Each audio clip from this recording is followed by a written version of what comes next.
Mark, good to catch up as always. Yeah. We'll just start with the team news situation. I know Brendan Santi missed out last week. How's he doing? Yeah, we had a bit of a flu bug going through camp last week, so Brendan were we were on death's door Thursday. We were really struggling, so he trained last night. He seemed back to normal. Hopefully we won't get any more knocked out with that. Apart from that, it's pretty much as you were. Obviously Jimmy Kine will still be back in contention after missing last week due to Rob's funeral. And Akuma's getting there. He should be a week or two off, so we're getting back to where we need to be, but we'll just focus on whoever's fit and putting his best foot forward. With Akuma then, you got the results of that scan. How bad, good was it then? Yeah, better than we thought, if I'm honest with you. So as I say, it's just going to be a case of now we're making sure that Akuma's confident in his injury, that our medical team's happy with it, then gradually returning him to training and passing all them protocols that you've got to go through. Because when you've got a player that's as important to you as Akuma is to us, then it's really important that you don't rush it back and end up at square one and you're scratching your head thinking, why did we do that? How does he feel about it all? No, he's good. He's a real good guy, Akuma. Leads well, speaks well to the group, very well, loved and liked member of the group, and he's in good spirits. Obviously, he's keen to get back out on that field as you'd expect. But he's in good spirits, yeah. Illness that you had in the camp, have you had any knock-on effect this week, or is that pretty much gone now? Well, I don't want to tempt fate, but touch wood, everyone seemed okay last night, but we'll see. You can never say never, can you, with it? But yeah, it got us pretty bad last week. But we definitely didn't want to use that as an excuse either way. It's just one of them. You next man up. You do what you do, and if someone's not available, they're not available, and you've just got to get on with the job. So yeah, we'll see what this week's brings. I'm sure there's going to be a couple of surprises, as there always is in professional sport, but that's part of the fun, isn't it? I was going to say, is there anyone that might be coming back after injury for this one? No. I mean, AJ's there or thereabouts. He's back training with us now, and apart from that, it's pretty much the same as last week. We've got long-term injuries, Jesse and whatnot, but Bailey's not fit yet, so we're getting there. But there's still some key names due to come back over the next month or two. How good is it that AJ's getting back to full fitness now, nearly? Yeah, listen, the more competition you can get on places, the better it's going to drive your squad, isn't it? So in an ideal world, you'd have, for example, 3 players fit for only 2 spots, and then it's driving that competition. So yeah, it's good to get him back, and hopefully it'll keep everyone performing and training hard to keep them shirts. James Cunningham spoke to us after the game saying his missus might have to tie his shoelaces for the next few days. How's he doing? He's all right. Yeah, to say he'd had a year out of the game, he did all right, didn't he? But Cunno's a character. He had a really good game, considering. He was begging to come off that last 5 minutes when we left him on, when he was crawling around field on his knees. But there's only one way you get your match fitness back, and that's by playing rugby. So it's good to have him back in contention. He's another headache, I suppose, that it gives you. In terms of when you come to select your team, do you go purely off what you've seen in training, or the opponent that you're going to face? How do you come to that decision? A bit of everything, really. There's obviously all them different ingredients that go into it.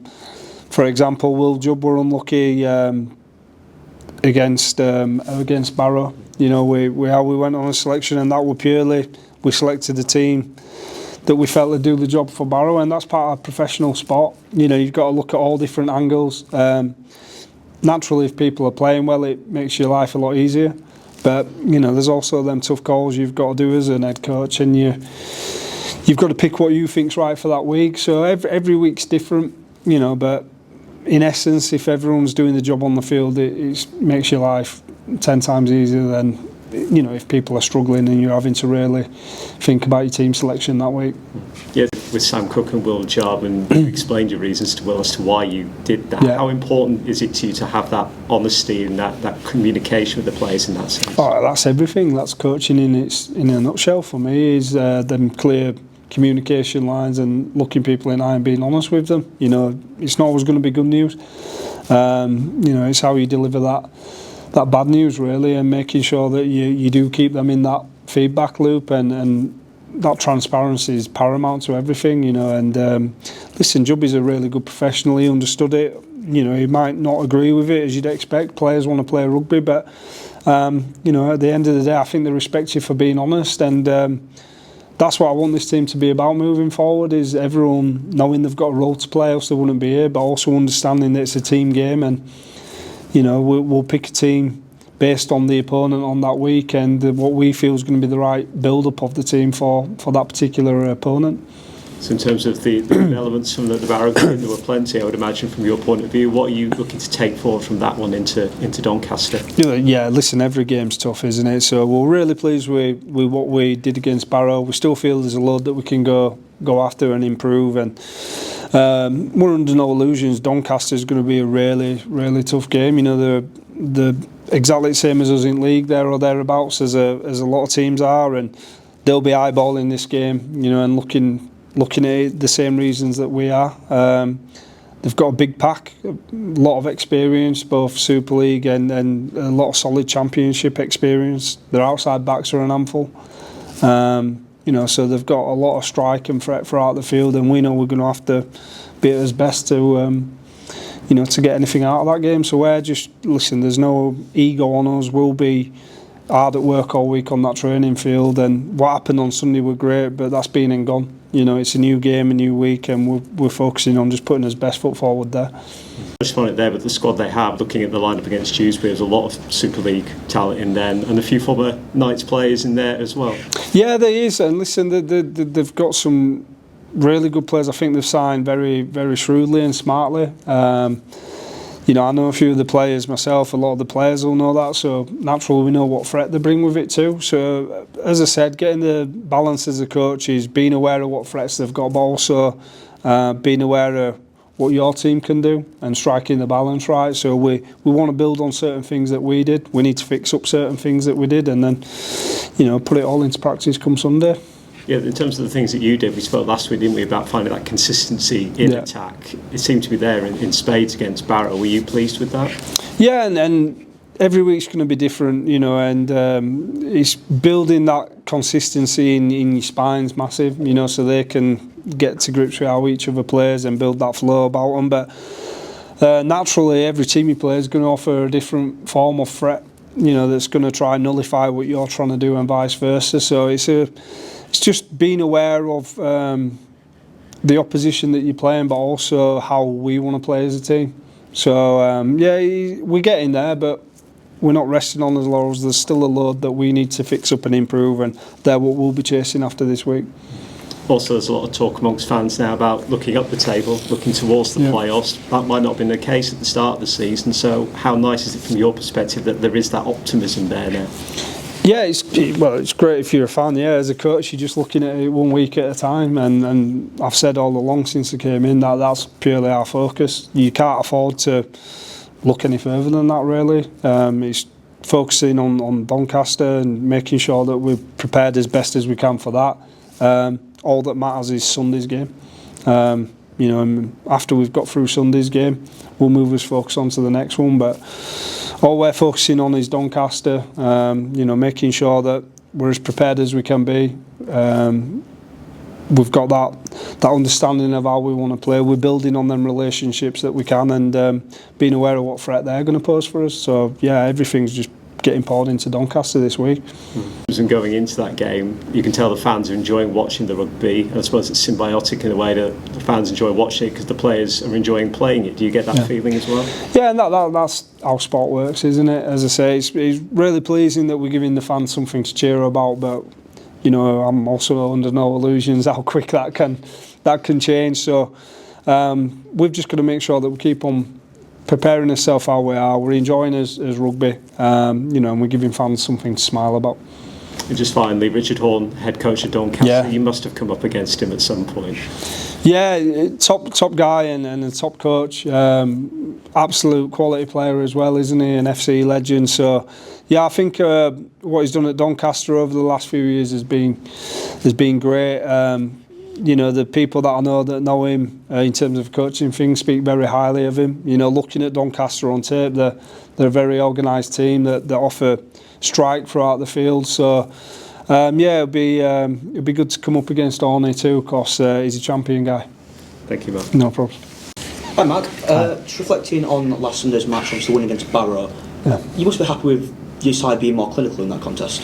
Yeah, well, it's an area that we spoke about. You know, we felt we probably wasted a few opportunities that we gathered over the last couple of weeks. So we spoke about, you know, being a bit more clinical in his execution.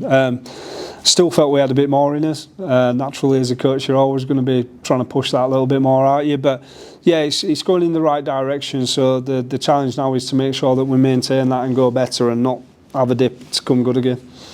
Fans have been raving about the performance of Nick Williams on Sunday. Set up 2, scored 1. Probably not even in his preferred position as well. Yep. How impressed have you been with him? Yeah, really impressed. I mean, he put his hand up when I first came. We had no centre fit. And he put his hand up and just said, yeah, I want to have a go at centre, and I thought he's got better every week. He's just a competitor, you know, wants to play rugby, not bothered what shirt. I think he'd play prop forward if you let him. And he has a real good dig, doesn't he, every time he goes out onto that field, and that goes a long way. You know, when you're playing a game as tough as this, being willing to roll your sleeves up and just get on with it, it's you know, it says a lot about the person that's doing that, doesn't it? We're starting to see the span of your squad start to gel together as well. That must be pleasing for you, coach.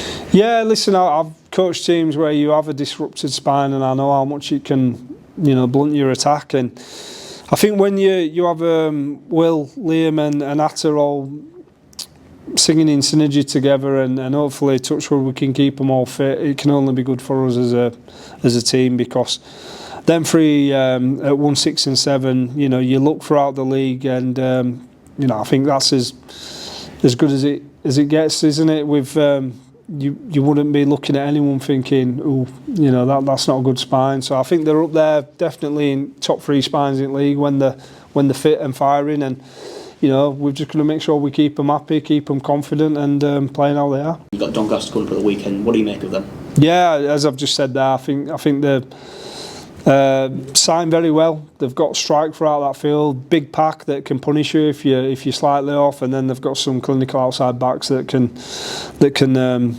you know, finish them opportunities off. So we're under no illusions. You know, they're a team very similar to us, you know, where they're sat in that league table, and they'll be looking at this week to try and get a bit of a springboard for their own playoff push, just as we are. And you know, we're going to have to be at our best if we want to get anything out of the game.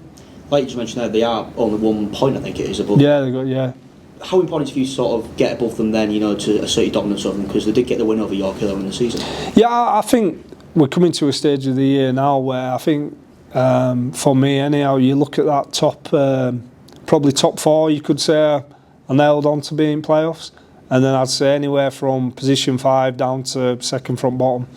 It's up for grabs, isn't it? So any points you can get are massive at the moment. So yeah, even they did beat us at the start of the year, but we're looking at more. We need the 2 points, you know, to mount his own playoff push, just like they need it for their own.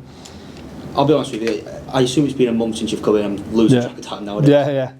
How do you sort of reflect on this past month that you've had? Because it seems to have been quite positive.